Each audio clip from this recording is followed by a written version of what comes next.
जो समय होता है, प्रदोष काल जो होता है, उसका वर्णन जब हम करते हैं, ये प्रदोष की पूजन का विधान किसने बनाया, ये प्रदोष की पूजन का नियम किसने बनाया, ये प्रदोष की संध्या काल का, प्रदोष के समय का पूजन का विधान कौन बनाया, ये प्रदोष के समय पर एक बेलपत्र चढ़ाने का विधान किसने बनाया, प्रदोष के समय पर एक समीपत्र चढ़ने का विधान किसने बनाया, प्रदोष के समय पर अगर मान लो कोई भिखारी से भिखारी व्यक्ति भी है जो ठेला चला रहा है, उसके पास में खाने के लिए कुछ नहीं है, फटे कपड़े पहन रहा है, उसकी जिंदगी में कुछ भी नहीं बचा और कर्जे में लदालूम हो गया, एक चावल का दाना अगर वो प्रदोष के दिन, प्रदोष काल में शाम के समय पर शंकर के शिवलिंग पर चढ़ा देता है तो 3 या 4 प्रदोष में उसका कर्जा चूकना प्रारंभ हो जाता है। वो प्रदोष का विधान है। इतना ये प्रदोष का वर्णन करा किसने, इतना प्रदोष की महत्वता बताई किसने, कौन करे इतना वर्णन? अगर प्रदोष की महत्वता बताने वाला कोई है, इसीलिए मेरे शंकर भगवान माता सती को लेकर कुंभज ऋषि के यहाँ, अगस्त ऋषि के यहाँ कथा सुनने के लिए गए थे, क्योंकि उनके बराबर कोई शंकर के महत्व को बता नहीं सकता और प्रदोष के महत्व को नहीं बता सकता। सती मैया को प्रदोष का महत्व बताने के लिए शंकर सती जी को लेकर कुंभज बाबा के यहाँ गए थे, अगस्त ऋषि के, कि प्रदोष के महत्व को तो जानो सती,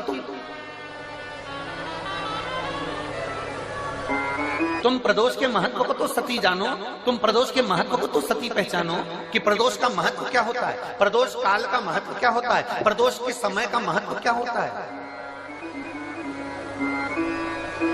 जिस समय पर सूरज डूब रहा हो,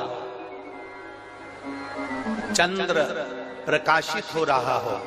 दोनों का मेल हो रहा हो, ना तो पूरा सूरज डूबा है, ना पूरा चंद्र आया है, ना पूरा अंधेरा है, ना पूरा उजाला है, उस समय को प्रदोष काल कहा गया, उस समय को प्रदोष का समय कहा, प्रदोष काल कहा। अब कई लोग हमसे कहते हैं, गुरुजी आप हमको प्रदोष का समय बताया करो कि प्रदोष काल किसको कहते हैं, प्रदोष का समय किसको कहते हैं। अब एक बात हम आप सबसे कहना चाहते हैं, जितने लोग आस्था चैनल पर सुन रहे हैं, जितने फेसबुक यूट्यूब पर सुन रहे हैं और जितने रेवाड़ी की इस पवित्र धरा पर कथा को सुन रहे हैं, आप सबसे एक बात कहना चाहेंगे, अगर हम समय देखकर बताएं आपको कि शाम को 6 बजे, 6:30 बजे, 6:30 पे लेकर 7:30 के बीच में ये समय है, या 5:30 से लेकर 6:30 तक का ये समय है, या हम तुमको बोल दें कि इतनी बजे ये समय प्रदोष काल का रहेगा या इतनी बजे ये समय रहेगा, तो देखिए कभी कभी ठंड का समय आता है तो दिन जल्दी ढल जाता है, कभी कभी गर्मी का समय रहता है तो दिन बहुत लेट ढलता है। इसलिए समय की गणना से मत चलो, आप तो ये अंदाजा लगाकर रखो कि दिन ढल रहा हो, अंधेरा होना शुरू हो रहा हो, सूरज डूब रहा हो, चंद्र प्रकाशित हो रहा हो, अंधेरा अपना काम कर रहा है, सूरज ढलता जा रहा है, दिन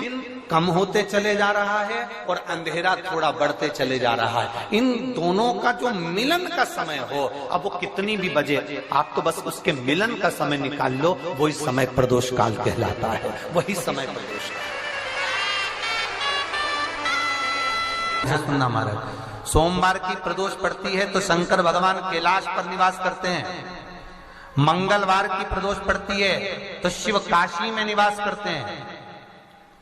बुधवार की प्रदोष पड़ती है तो शिव रजत भवन में निवास करते हैं, गुरुवार की प्रदोष पड़ती है तो शिव गंगा के स्थल पर निवास करते हैं, शुक्रवार की अगर प्रदोष पड़ती है तो शिव नीलकंठ पर विराजमान होते हैं, शनिवार की अगर प्रदोष पड़ती है तो शिव शमी के वृक्ष के नीचे रहते हैं, और रविवार की जब प्रदोष पड़ती है तो शिव बेलपत्र के पेड़ के नीचे निवास करते हैं। महाराज, ये एकादशी शंकर से कह रही है कि आपका स्थान ये नहीं कि आप कैलाश पर मिले, उस वार को, उस तिथि के दिन, उस अनुकूल।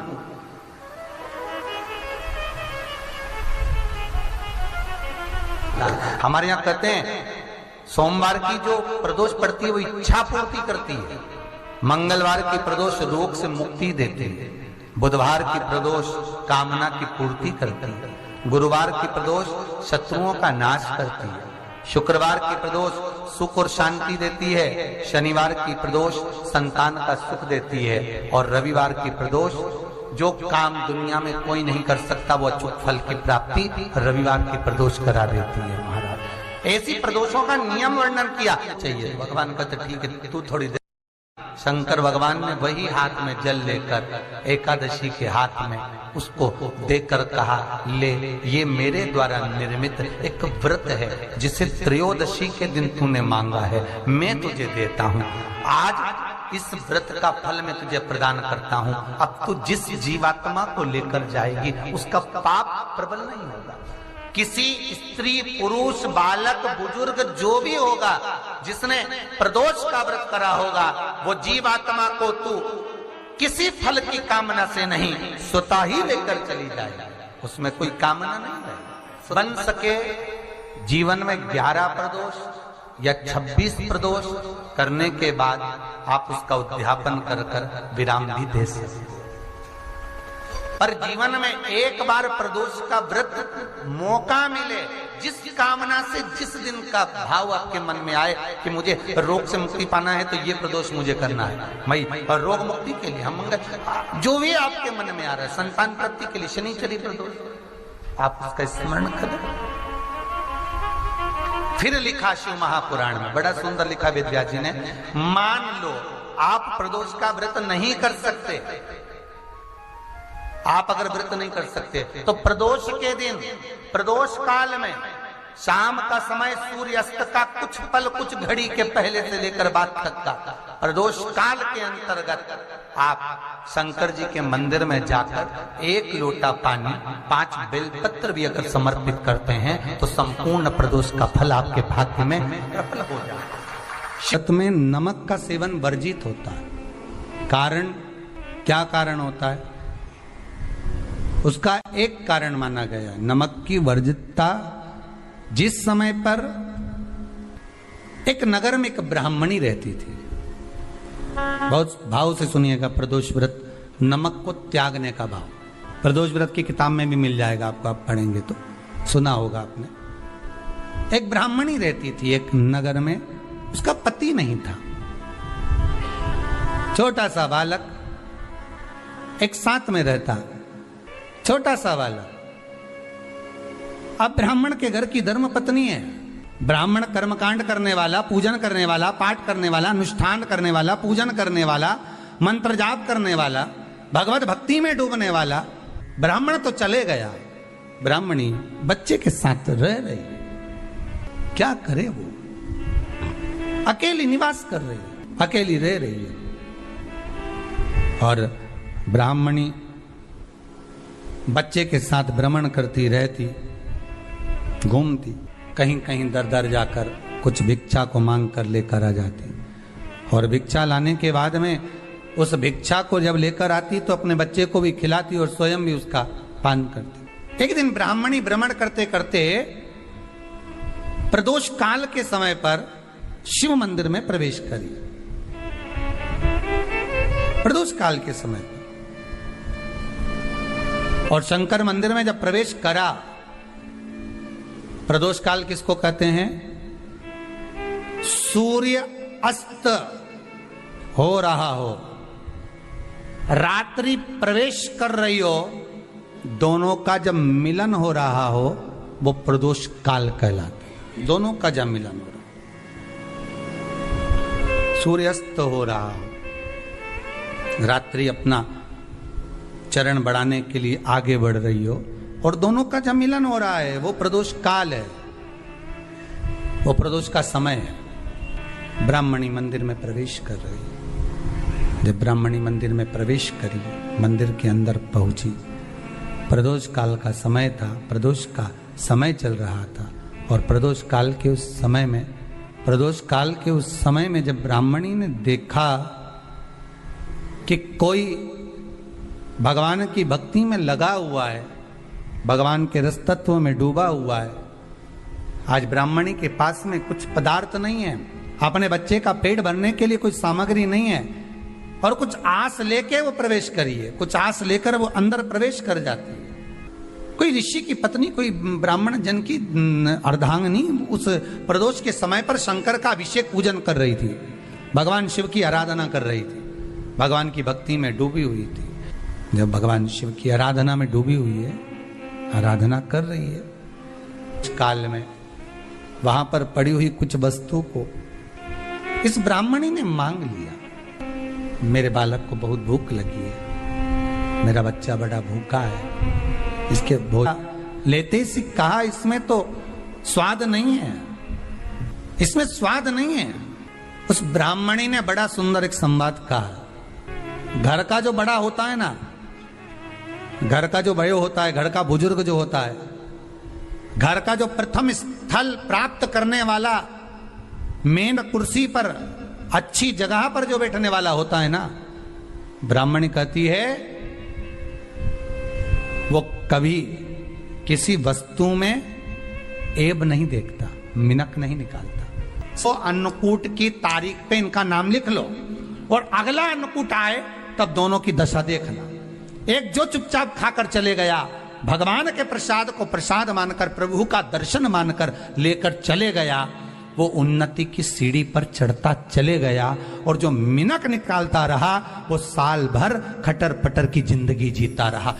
भगवान के प्रसाद में कभी भी ध्यान रखिएगा, भगवान के प्रसाद में नमक नहीं देखना, मिर्ची नहीं देखना, भगवान के प्रसाद में शक्कर नहीं देखना, भगवान के प्रसाद में कुछ ये नहीं देखना कि कितना माल डला, कितना घी, कितना बादाम, कितना काजू, कितना इलायची डला। हाँ,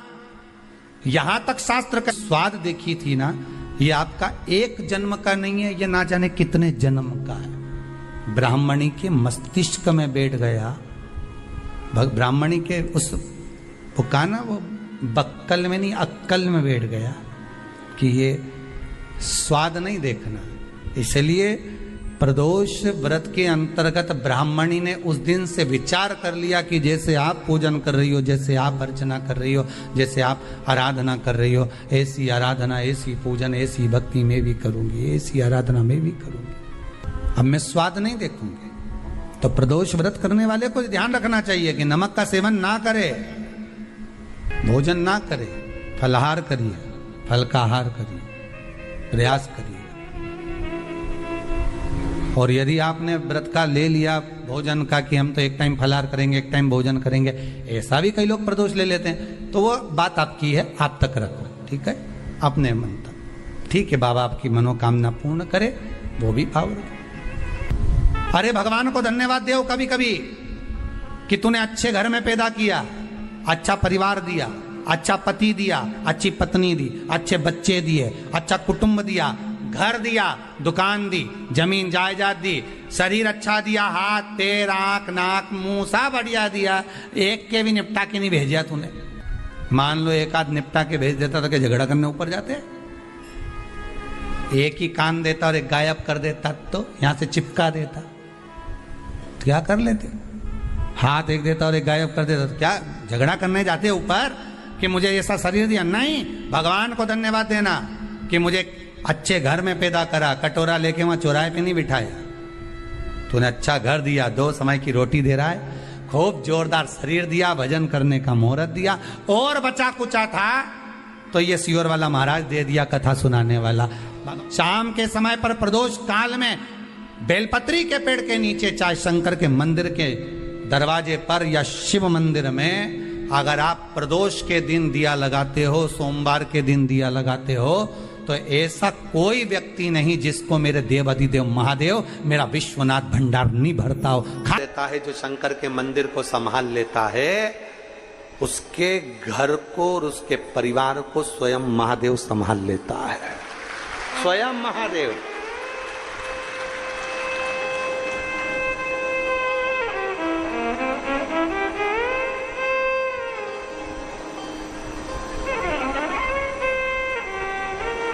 आप शंकर को संभालो, आप शंकर का मंदिर संभालो,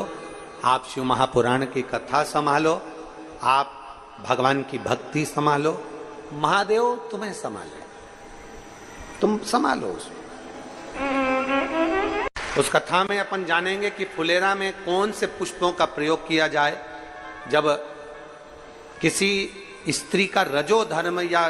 गर्भाशय में जो गठान हो जाती है या गर्भाशय में किसी ना किसी तरह का कोई प्रॉब्लम हो जाता है या रजो धर्म से जुड़े हुई जो दिक्कतें होती हैं, तो फुलेरे का